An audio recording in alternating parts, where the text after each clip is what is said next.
Welcome back to the Green Means Go channel. It's your host, me, and last night the 2025 NFL Honors Awards were handed out. And there are some that were obvious and predictable, and then there are some that have the internet talking. And so today I am the internet, and I am going to talk about all of the awards, give you a breakdown of the votes, give you a review, and give you my thoughts on them. Before we do that, we are going to talk about a comment I received yesterday on the channel. I posted a video about plus EV betting and my thoughts on it. And the comment said this: please get to the point in your videos. No one has time for you to go on a 5-minute tangent about you biting your lip. No one cares about that. You're wasting our time. So for those of you wondering, my lip does feel better. It has healed significantly. The bulge is less. And the first thing I'll say, it was not a 5-minute tangent. It was probably 30 to 45 seconds. The second thing is, I was sad about this. I saw this, and here's why I was sad. Not just because it was negative, but because when I posted that video yesterday, I felt good. I said, I'm finally making videos loose. I'm finally making videos free. I want to create content full time. I want you guys who watch these videos now routinely to look back in 2030 and be like, man, I was on Green Means Go channel, when he was under 10,000 subscribers. Now he's over 100K. Now he's getting 20K views a video, no matter what he posts, right? People are here for it.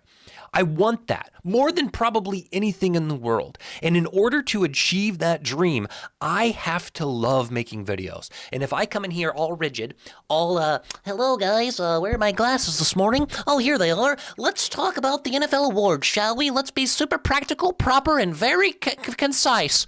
I'm not going to make videos because I tried to do that on my channel for the last year.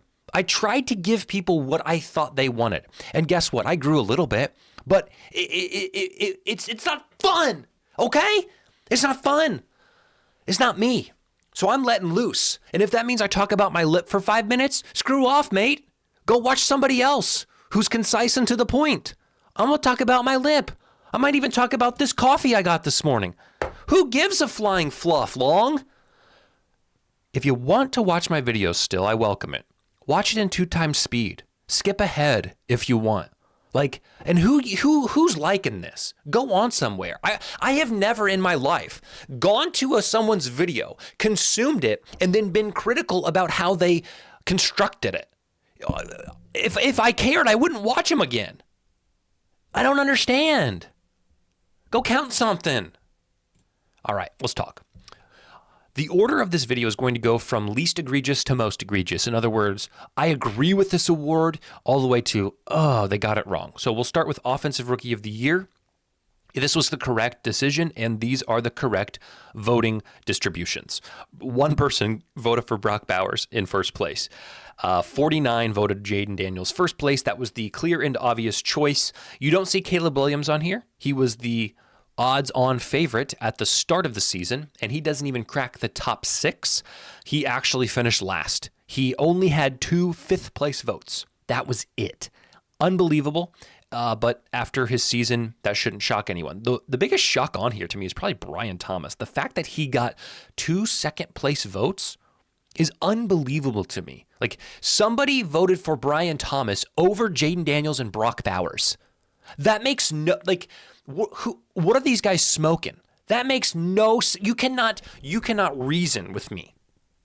You cannot sit me down and even remotely convince me that Brian Thomas was more deserving of a second place vote over Brock Bowers and Jaden Daniels, because that's what it comes down to.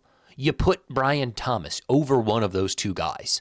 Whoever those two individuals are, they're off the panel. If I'm in charge. That's insane.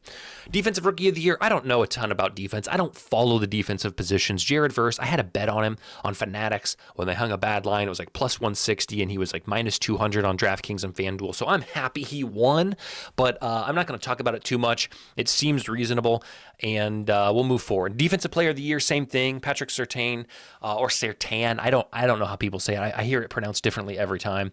Lockdown corner, good for him. Closer than some of these other votes, but it is what it is. I don't have a problem with it. Offensive Player of the Year, I think they got right.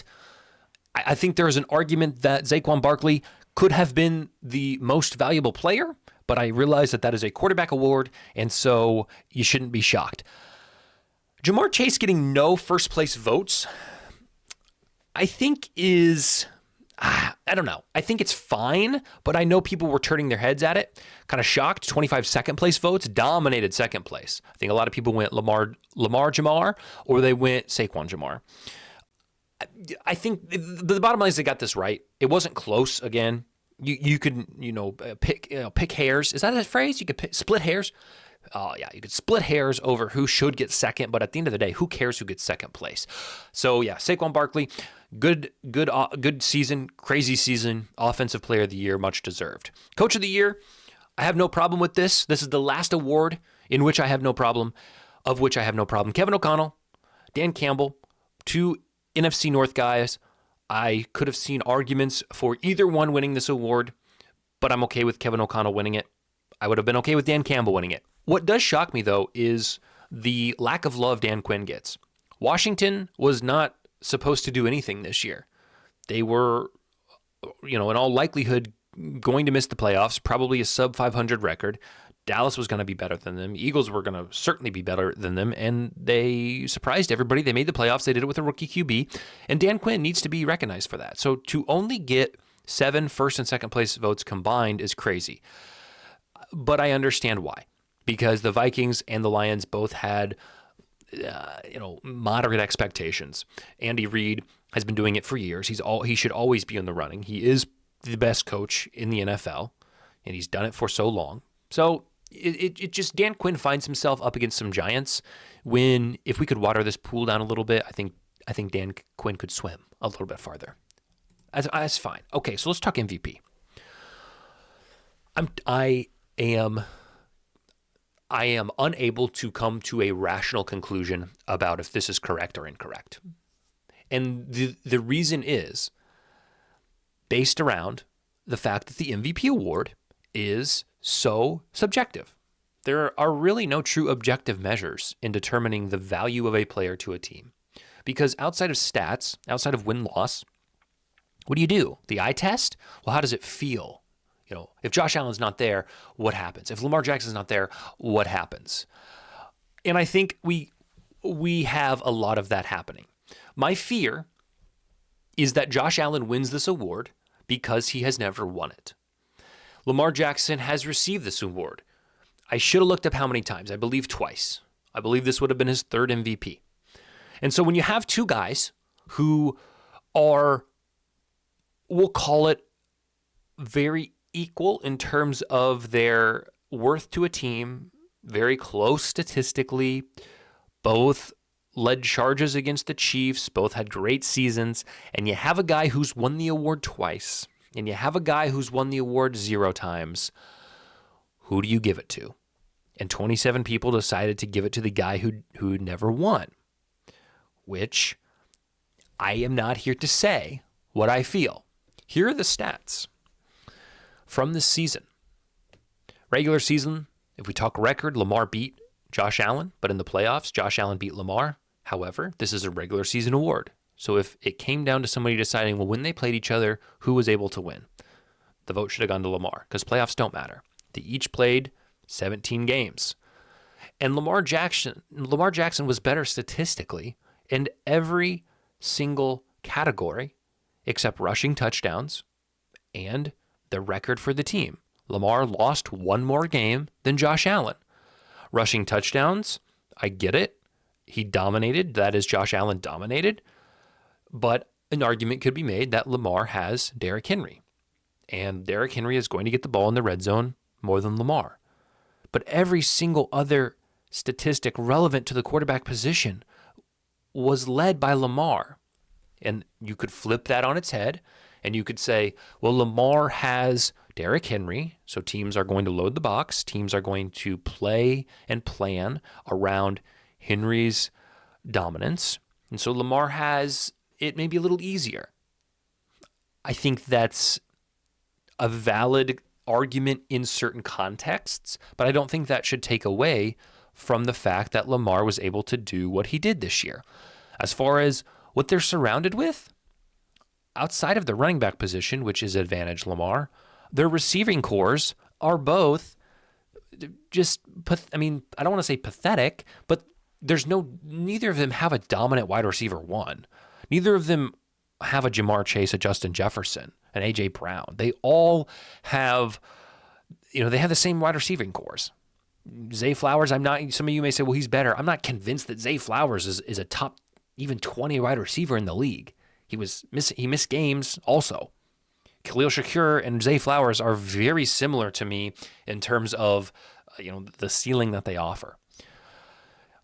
Tight ends, I don't know how you can reason through that. So here's my final thought on this. Can something be not right but also not wrong?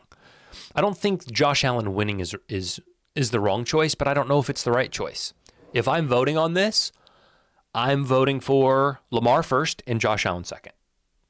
I'm a stats guy, and I know that stats don't always tell the whole story, but looking at this, it's tough. It's tough. I don't think a wrong decision could have been made, but if you are voting for Josh Allen on the pretense that he has never won before, that's a soft reason to vote for somebody for the most decorated award in the NFL. But it is not the most offensive, out of line, ridiculous, awful decision that was made by the voters. This, and I will stand on it, you don't have to agree with me, but I'm going to tell you why the comeback player of the year should not have been Joe Burrow.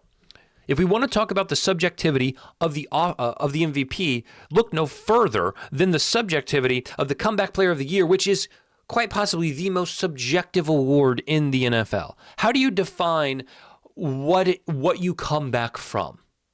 And I wish this award was just the most improved, because to me, that feels like something we should be awarding over something that we are currently awarding, which is coming back. So Joe Burrow has a tremendous season. His team wins half the games, they lose by 1 point. He's in conversation for MVP. But when your team doesn't make the playoffs, you're probably not going to win MVP. Just how the politics works. But he played 10 games last year. Yeah, he did get hurt, but he played over half the season and he played it at a high level. So when a guy comes back in 2024 and plays at a high level again, to me, it's expected. Yes, he came back, but he came back from an injury that in his right hand, which is throwing hand, he didn't come back to, I get by definition, he came back from something and continued to play well. But there was nothing about Joe Burrow's season this year that should have caught anyone's attention. It's just like, oh yeah, Joe Burrow was hurt for less than half the year last year, and he came back and he did exactly what he was doing. That doesn't move the needle for me. But worse, to me, is J.K. Dobbins. The fact that J.K. Dobbins got 22 second-place votes over Sam Darnold is unbelievable. J.K. Dobbins misses all but one game last year. Gets hurt first week. Comes back this year. And he gets hurt again. He misses 4 games again. So he comes back to get hurt again. His season was fine, but it wasn't like nobody's talking about J.K. Dobbins. Nobody's like, oh, fantasy all-star J.K. Dobbins. J.K. won my fantasy league. Jim Harbaugh ran the ball more than almost anyone in the league. So yeah, the volume's there, but the statistics aren't blowing me away. But Sam Darnold comes in, and I made a video about it. I'm not going to beat a dead horse. Sam Darnold comes in. Yes, he gets the benefit of J.J. McCarthy getting injured and not playing, but he balls. He balls out. He leads his team in a very, very tough NFC North to a fantastic record. Nearly a perfect record. One of the best records, competing with the Detroit Lions. And we can't take the playoffs into consideration. And the votes should not reflect that. I mean, for crying out loud, J.K. Dobbins lost in the first round, and so did Joe Burrow. Well, he didn't even make it. So let's not even talk about how, Sam Darnold fell off kind of at the end of the year in the playoffs. It doesn't matter. He put his team in position to be relevant at the end of the year, more so than Joe Burrow and J.K. Dobbins. So if that's your argument, that's dumb. Well, he didn't really come back from anything. Well, he came back from being a backup. He came back from irrelevancy. He came back from being on the Jets, the Panthers, a backup to Brock Purdy. He gets traded or signed in the offseason to the Minnesota Vikings, who go out and draft a quarterback who knows, may end up being the starter. The quarterback gets hurt, that is the rookie, and Sam Darnold is thrown in, and they're like, okay, you're the guy now. and he puts up the best season he ever has put up, and he leads his team to what, 14 wins?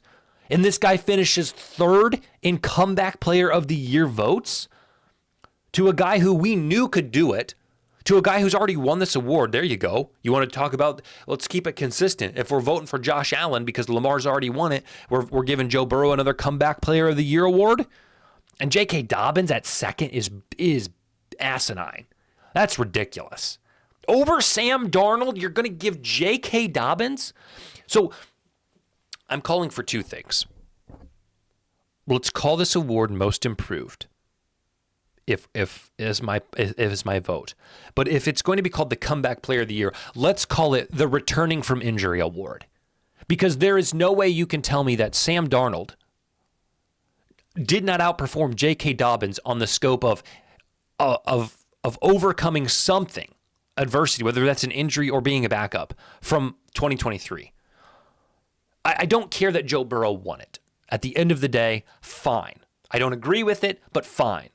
J.K. Dobbins getting the most second place votes and beating Sam Darnold by 95 voting points is, to me, unexplainable, unjustifiable. Good luck defending that in the court of law. Guilty as charged. You're a moron. That's what I got for you today. At the end of the day, Lamar Jackson is my MVP. Sam Darnold is my comeback player of the year. The voters got everything else right. Take care. Enjoy your weekend for real this time. I know I gave you a little bit of a pre-weekend excitement on Thursday. My apologies. I have something weird to show you, and you guys are going to judge me. I have a stink bug infestation. We've talked about that before. I am catching them in this little dime bag. I don't know where this came from. I don't do any sort of drugs. I really don't know where this bag came from. The point is, I'm catching these stink bugs. We're up to, I think, 11 now. So I think the problem was they were flying around, porking each other in the pork hole. I don't know how they reproduce, but they were doing it, and they were doing it often. So if we can keep them in here, reproduction stays within the confines of this dime bag, and there's no problem. So there you go. My rant was at the end, long. So if you waited this long, if you watched this whole video, thank you. If you stuck around for the overtime category, which was the stink bug dime bag, I'm glad you did. Love you guys, and we'll see you next time.